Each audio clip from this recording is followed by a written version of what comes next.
If a person doesn't offer salah, there are chances your faith can become weak, or it can even get lost. Because the human being thinks that the well-being and honor that he has is due to the worldly material things, and he goes away from Allah subhanahu wa ta'ala. There is lack of discipline. When he goes away from Allah subhanahu wa ta'ala to acquire the worldly desires, the material things, there are chances that he may do foul play and go away from the Sirat al-Mustaqim, from the straight path. There is lack of inner peace. Irrespective how much wealth a person has, the wealth cannot gain him peace. And the reason that the people don't offer salah is due to lack of knowledge. The Holy Quran says in Surah Al-Imran, chapter 3, verse number 185, Kullu nafsin zaikatul maut. Every soul shall have a taste of death. And you shall have your total recompense on the day of judgment. And only he who is saved from the hellfire and is admitted to the gardens shall have achieved the objectives of the life. For verily, the life in this world is a mere deception of goods and chattels. The aspect of your soul and the physical needs of your body. The salah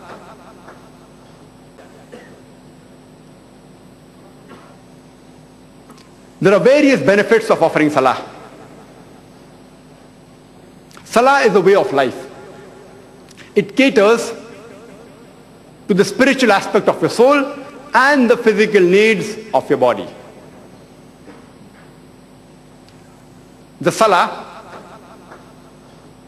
it increases your faith. It strengthens your faith.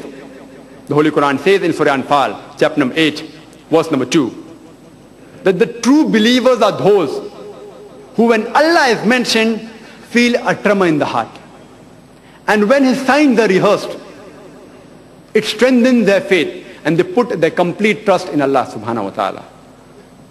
The Holy Quran says in Surah Fatiha, chapter 1, verses 5 to 7, Iyaka na'budu wa iyaka nasta'in. Thee alone we worship, thee alone we ask for help. Ihdina as-sirata al-mustaqim. Sirata allazina an'amta alayhim, ghayril maghdubi alayhim waladdallin. Show us the straight path, the path of those who have earned high favor, and of those whose path is not wrought, nor who go astray. It increases the discipline of your life. A true Muslim, he starts his day by offering the Fajr Salah. And in the Fajr Salah, the Muazzin, in the Adhan, he also adds, As-salatu khairun minan nawm. That Salah is better than sleep. Offering prayer is better than sleeping. And a true Muslim, at intervals, he offers Salah. And he ends his day with the Isha Salah before he goes to sleep. The Salah, it also improves the social conditions. The congregational Salah, it increases the brotherhood, the fraternity, the unity, and is an example of equality. The solidarity increases. When the people of the community, they meet each other, and the love and affection between them increases. The Holy Quran says in Surah Hujurat, chapter 49, verse number 13, Ya ayyuhan nasu, inna khalaqnakum min zakrin wa unsa wa ja'alnakum shu'uban wa qaba'ila lita'arafu. Inna akramakum indallahi atqakum. Innallaha alimun khabir.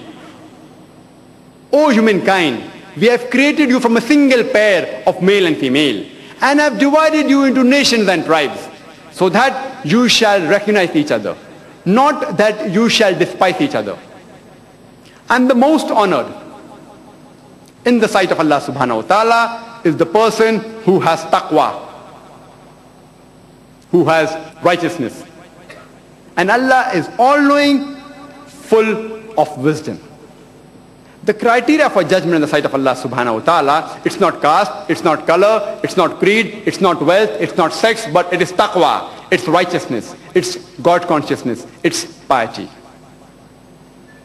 The Holy Quran says in Surah Humazah, chapter 104, verse number 1, وَيْلُلْ لِكُلِّ هُمَزَةٍ لُمَزَةٍ. Woe to every kind of scandal monger and backbiter. The Salah prevents us from scandal mongering and backbiting. The Holy Quran says in Surah Hujurat, chapter 49, verse number 11 and 12, Ya ayyuhallazina amanu, O you who believe, let not men amongst you laugh at others. You may never know that the latter may be better than the former. Let not women laugh at others. You may never know that the latter may be better than the former. Do not defame. Do not be sarcastic. Don't call each other with nicknames. Ya ayyuhallazina amanu, O you believe, avoid suspicion. For suspicion in many cases is a sin. Do not spy on one another. Neither speak ill about people behind the back. That means don't backbite. Are you ready to eat the flesh of your dead brother? The Holy Quran says that if you backbite, it is as though you are eating the flesh of your dead brother. Because eating the flesh of your dead brother is double crime. Eating flesh of a human being is a sin. Even the cannibals who eat human beings, they don't eat the meat of their own brother. So the Holy Quran says if you backbite, you are doing double sin. It is as though you are eating the flesh of your dead brother. Speaking ill about someone without proof is a sin. Speaking ill about someone behind the back is double sin. And Allah subhanahu wa ta'ala says and gives the answer, nay, you will abhor it. The Salah, it increases truthfulness and honesty in the business and the daily dealings.